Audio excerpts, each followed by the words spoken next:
અમદાવાદમાં બેવડી ઋતુના કારણે રોગચાળો ખૂબ જ વકરી રહ્યો છે. ડેન્ગ્યુ, મેલેરિયા અને સિઝનેબલ બીમારીમાં 40% વધારો થયો છે.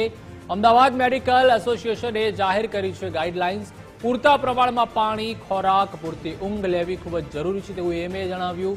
સિનિયર સિટીઝને ખાસ કાળજી લેવાની જરૂર છે. માથાનો દુખાવો, ઠંડી લાગતા તેમજ તાવ આવે તો હળવામાં ન લેવું. ડેન્ગ્યુને કારણે પ્લેટલેટનું પ્રમાણ પણ ઘટી જતું હોય છે. ડેન્ગ્યુના પ્રોપર નિદાન માટે તબીબી સારવાર ખૂબ જ જરૂરી છે તેમ એમએ જણાવ્યું. રોગચાળાની સિઝન જામી છે. એક કહીએ તો ઘરે ઘરે બીમારીના ખાટલા ખડકાયા છે. ડેન્ગ્યુ હોય, મલેરિયા હોય કે સિઝનેબલ બીમારીઓ હોય, તેમાં મહદ અંશે ઉછાળો આવ્યો છે. ત્યારે અમદાવાદ મેડિકલ એસોસિએશન તરફથી વિશેષ ગાઈડલાઇન્સ પણ જારી કરવામાં આવી છે. એએમએના પ્રેસિડેન્ટ ડૉક્ટર ધીરેનભાઈ મહેતા છે આપણી સાથે. વાત કરીશું. સાહેબ, ગુજરાત ફર્સ્ટમાં આપનું સ્વાગત છે. ખાસ કરીને જે રીતે વધારો થયો છે બીમારીઓમાં, કેટલો પ્રમાણમાં વધારો થયો છે? ખાસ કયા કયા રોગો વધ્યા છે? લગભગ રૂટીન જે દિવસોમાં જોવા મળે એના કરતાં આશરે લગભગ 35 થી 40% પેશન્ટનો વધારો જોવા મળે છે. અને એમાં ખાસ કરીને ડેન્ગ્યુ, મેલેરિયાનું પ્રમાણ તોય ઓછું, પણ ડેન્ગ્યુ અને વાયરલ ઇન્ફેક્શનનું પ્રમાણ વધારે છે. અને ક્યાંક ક્યાંક ચિકનગુનિયા અને ઝાડા ઉલટીના પણ કેસ જોવા મળે છે. આપણને 35 થી 40% ખૂબ મોટો વધારો કહેવાય. અને ડેન્ગ્યુ અને મલેરિયા અને સિઝનેબલ બીમારીઓમાં જે રીતે વધારો થયો છે, લોકોને આપની અમદાવાદ મેડિકલ એસોસિએશન તરફથી શું ગાઈડલાઇન્સ છે, શું ધ્યાન રાખવું, શું લક્ષણો છે અને શું પરેજી રાખવી? આમાં જે ખાસ કરીને વાયરલ ઇન્ફેક્શન થાય છે એમાં ઉધરસ, શરદી, કફના પેશન્ટો વધારે જોવા મળે છે. એમાં તમારી ઇમ્યુનિટી યોગ્ય રહે એ જરૂરી છે. અને એના માટે પ્રોપર ડાયટ, એટલે ખાસ કરીને નિયમિત રીતે ખોરાક લેવો, પૂરતા પ્રમાણમાં પાણી પીવું જોઈએ. ઓછામાં ઓછું લગભગ 15 ગ્લાસ જેટલું પ્રવાહી જવું જોઈએ. અને પ્રોપર ઊંઘ લેવી જોઈએ કે જેથી કરીને તમારી ઇમ્યુનિટી જળવાઈ રહે, તો વાયરસ સામે લડવાની તમારી કેપેસિટી રહે.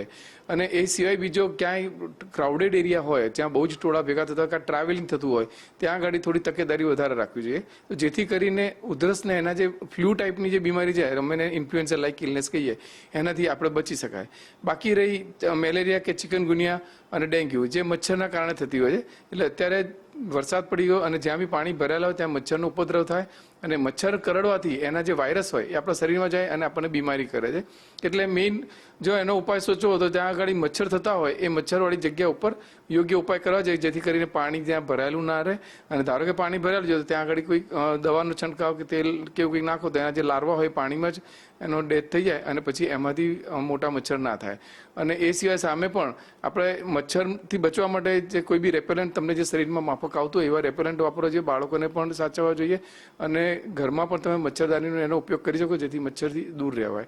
અને ઇમ્યુનિટી તો ખરી જ આ બાબતે પણ, કારણ કે મચ્છર બધાને કરડતા પણ દરેકને ડેન્ગ્યુ કે ચિકનગુનિયા થાય જરૂર નથી હોતું. પણ જેની ઇમ્યુનિટી નબળી હોય છે એને ખાસ થતા હોય છે. એ સિવાય મોટી ઉંમરના લોકો કે 60-70 વર્ષની જે સિનિયર સિટીઝન્સ કહીએ એમાં બી ખાસ કરીને જેને ડાયાબિટીસ, બ્લડ પ્રેશર, હાર્ટની બીમારી, કિડનીની બીમારી કે કેન્સરની બીમારી હોય અને જે લોકોને લાંબા ટાઈમની દવાઓ ચાલી રહી છે એવા લોકો માટે ખાસ ધ્યાન રાખવું જરૂરી છે. કારણ કે એમને જો કોઈ પણ બીમારી થાય તો એમના માટે બહુ જ ઘાતક સાબિત થાય છે અને હોસ્પિટલમાં એડમિટ કમ્પલસરી કરવા જ પડે એ પરિસ્થિતિ આવીને ઊભી રહેશે. ખાસ કરીને બીમારીઓ જે વધી છે એમાં ડેન્ગ્યુ જે છે ઘાતક સાબિત થઈ શકે છે. એના લક્ષણ શું છે અને લોકોએ પર્ટિક્યુલર ડેન્ગ્યુમાં શું ધ્યાન રાખવું જોઈએ? ડેન્ગ્યુમાં ખાસ કરીને શરૂઆતમાં તો ખૂબ ઠંડી હોઈને તાવ આવતો હોય છે અને માથાનો દુખાવો કે બોડી પેઇન ને બધું શરૂ થતું હોય છે. અને એમાં બીજા કોઈ લક્ષણ જોવા નથી મળતા. એટલે સાધારણ રીતે મોટાભાગના લોકો સેલ્ફ મેડિકેશન અથવા પોતે જાતે જ દુકાને જઈને દવા લઈ લે અને પછી થોડીક રાહત થાય એટલે ડૉક્ટર પાસે જવાનું ટાળે છે. પણ ડેન્ગ્યુ એક એવી બીમારી છે કે જેમાં 3 થી 5 દિવસમાં તાવ ઉતરી જાય પછી એના કોમ્પ્લિકેશન શરૂ થાય છે. અને એમાં સેલ્સના બ્લડની અંદર જે સેલ્સ હોય એમાં વધઘટ થવા માંડે છે અને એના કારણે બ્લીડિંગનો પ્રોબ્લેમ ઊભો થાય છે. ખાસ કરીને પ્લેટલેટ જ્યારે બહુ જ ઓછા થઈ જાય ત્યારે બ્લીડિંગ કઈ બી જગ્યાએથી શરૂ થાય. યુરિનમાં બ્લીડિંગ થતું હોય કે સ્કિનની નીચે આપણને જોવા મળે કે ઉધરસ કે કફની અંદર પણ જો બ્લીડિંગ આવું એવું થતું.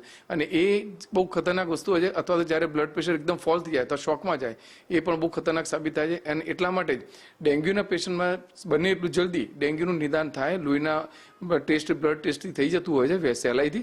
અને એ પછી નિયમિત રીતે ડૉક્ટરની સલાહ પ્રમાણે લેબોરેટરી ચેકઅપ કરાવતા રહેવું જોઈએ કે જેથી કરીને કોઈ પણ આપણને રેડ ફ્લેગ અથવા તો ભયાનક સાઇન આવે એ પહેલાંની આપણને ખબર પડી જાય અને આગોતરા એટલે અગાઉથી આપણે એના માટેના યોગ્ય ઉપાય લઈ શકીએ.